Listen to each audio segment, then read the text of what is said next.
Do you know how easy it is to bypass a CAPTCHA? It's really easy. Check it out.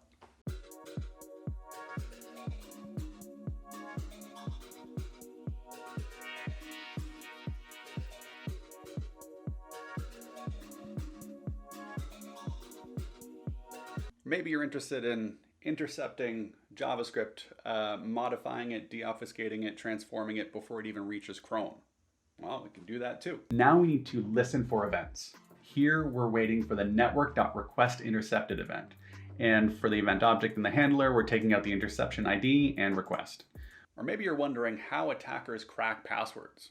It's a good question. When people talk about cracking passwords, they're not talking about taking a hash and undoing it into the password or transforming it back into the password. What they're talking about is iterating through all possible password combinations or a dictionary list or something like that to find out which password results in that hash. Things like this are what we do here.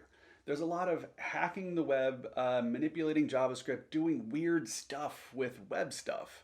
It's between hacking and security stuff and normal web development. It's kind of in the middle. We break stuff and we have fun.